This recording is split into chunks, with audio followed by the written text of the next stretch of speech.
Salve galera! Nesse vídeo eu vou falar um pouco sobre a história dos cuidados paliativos, bem como alguns dados históricos.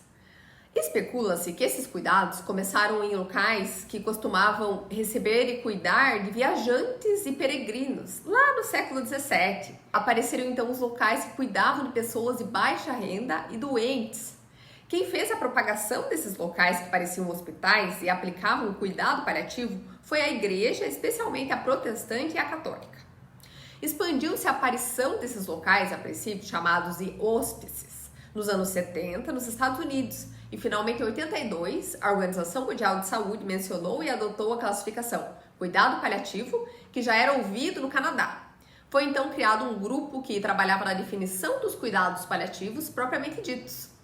Aqui no Brasil, o termo cuidado paliativo começou a ser usado nos anos 80 e foi consolidado nos anos 2000, que foi criado serviços então específicos de cuidado paliativo. A Organização Mundial de Saúde, em 2002, definiu os cuidados paliativos como assistência, que é promovida por diversos profissionais, caracterizando então essa equipe como multidisciplinar. O objetivo desse serviço é melhorar a qualidade de vida daquele que sofre por causa de uma doença, melhorando a qualidade de vida também daquele que assiste o doente, como familiares, por exemplo, especialmente quando o paciente tem a vida ameaçada, prevenindo então de algo mais grave ou aliviando o sofrimento quando a doença já é identificada precocemente, bem como em casos de doenças mais avançadas. A dor é tratada juntamente aos outros sintomas que podem ser físicos, espirituais, sociais e psicológicos através de um manual de cuidados que foi lançado em 2009. Mas quando os cuidados são usados exatamente, né?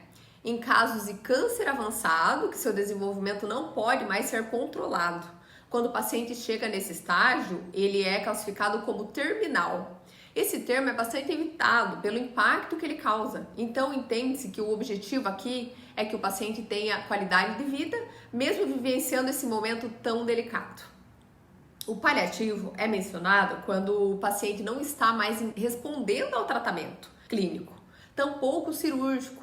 Os princípios defendidos por esse cuidado é aliviar a dor e sintomas que possam ocorrer, juntamente a esses cuidados relacionados à somatização físico, que são integrados aos níveis psicológicos, espirituais e sociais, né? Juntamente a parte clínica que esse paciente poderá ter acesso. Um dos princípios defendidos também é que a morte não seja adiada ou apressada e é oferecido apoio à família para que possam ajudar familiares acometidos pelo paliativo para que vivam de forma mais ativa possível. E ainda é oferecido suporte e aconselhamento em relação ao luto.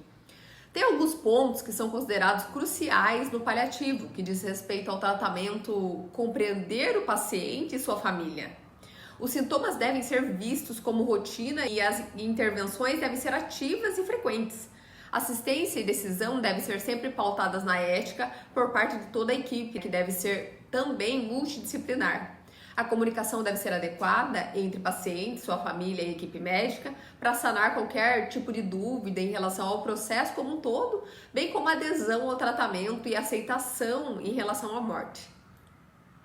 O tratamento paliativo apresenta fases. A fase geral ocorre após o diagnóstico e o progresso do câncer. Então, a equipe atua para aliviar os sintomas do paciente. Na fase específica é quando o paciente tem uma estimativa, os últimos 6 meses de vida, e a equipe então ajuda na proximidade entre o paciente e a família, ajudando na autonomia do paciente. A fase do fim da vida ocorre nos últimos dias de vida. E nessa etapa há apoio e preparação da família para o óbito. Quando ocorre o falecimento, há ainda uma assistência à família. O paliativo está mais associado a princípios, pois diz mais respeito sobre melhores ferramentas para auxiliar esse paciente e seus familiares, e não exatamente um protocolo que deveria ser seguido. Cada caso é um caso, por isso a importância de uma avaliação individual sobre a necessidade daquele paciente, bem como quando foi diagnosticado, qual tratamento foi submetido, se teve alguma complicação ou outras doenças quando estava fazendo o seu tratamento, e informações também pertinentes. É feita uma avaliação funcional, onde é utilizada uma escala de performance paliativa, chamada também de escala de Karnofsky, onde há uma classificação de 0 a 100, que é feita todos os dias enquanto o paciente está na internação, onde é avaliado se o paciente pode caminhar, se ele pode realizar atividade de rotina como trabalho, hobbies, como está seu autocuidado e nível de consciência desse paciente. Nessa escala de 0 a 100, mostra que quanto menor a numeração, mais grave está o quadro do paciente. Há também a avaliação de Edmonton, que diz respeito aos sintomas, numerados em 9 sintomas, onde 0 decreta que não há sintomas presentes e 10 mostra a intensidade do sintoma como mais intenso. Dentre os sintomas questionados estão listados dor, cansaço, náusea, depressão, ansiedade, sonolência, apetite, falta de ar, bem-estar ou outro problema que o paciente pode listar que não está na lista pré-determinada. São feitos exames físicos, exames julgados necessários, considerados complementares aos exames físicos, porém, como o paliativo se preocupa com o paciente, não é indicado qualquer atividade que vai contra esse bem-estar do paciente, especialmente se aquilo não trará benefício.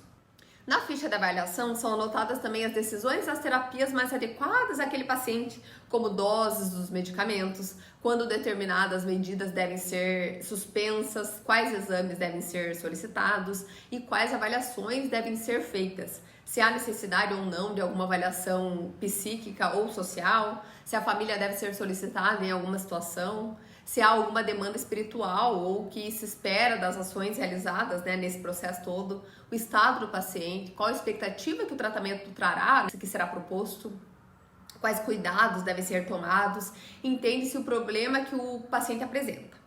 Como mencionado no início desse vídeo, o Manual de Cuidados Paliativos foi lançado em 2009 e a ideia é que fosse um manual integrativo e multidisciplinar. Na teoria ele parece bastante efetivo e lindo, porém na prática nem sempre é assim.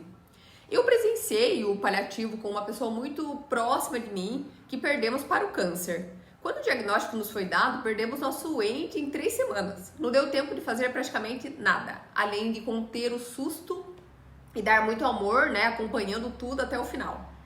O que eu vivenciei após 14 anos do lançamento do manual não foi exatamente como manda o manual. E de quem é a culpa? Equipe não treinada, medicina não humanizada? Talvez. Infelizmente, muitos médicos não estão preparados para anunciar a morte porque não temos educação nem cultura para isso. Minha família optou em contar para o nosso ente querido que ele ia partir. Isso também está no manual quando falamos de espiritualidade nesse processo, Sabemos também que não somos apenas um corpo com ossos, carne e sangue. A imunoterapia que ele ia começar e que estava enchendo seu coração de esperança não ia acontecer porque o corpo dele estava debilitado demais para suportar. Porém, quem disse isso tudo foi nós, porque ouvimos da boca dos médicos que não iam dizer para ele que ele era um paciente terminal, ou melhor, paliativo. O fato de termos contado a ele mobilizou toda a equipe do piso, enfermeiras, médicos, inclusive a médica que estava cuidando dele e que disse que se fosse ela não contaria a ele que ele passaria dessa para melhor, e ela ficou desestruturada quando contamos para ela que ele já sabia e ele tinha ficado contente de saber que ele morreria dormindo. Foi uma choradeira no piso porque, segundo as enfermeiras, esse não é um padrão comum.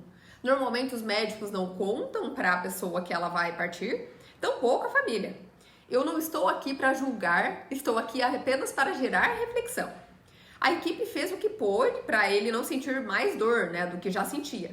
Porém, fizeram procedimentos desnecessários, causando sofrimento, e eu quis morrer quando eu vi aquilo e não contestei porque confiei na enfermeira, do que não deveria ter feito, pois ela foi imprudente, indo contra o que o manual dizia, Um paciente que vai ser sedado a qualquer momento não precisa de sonda para esvaziar a bexiga, vocês concordam? Especialmente quando os órgãos já estão em falência. Na manhã seguinte, eu questionei a médica sobre a ocorrência e ela concordou comigo. Inclusive, ela colocou o catéter na veia do pescoço através de uma microcirurgia, depois que eu questionei por que não, após as enfermeiras ficarem furando o paciente toda hora, perdendo a veia e causando sofrimento. Coisa que ia contra o que o querido manual também dizia.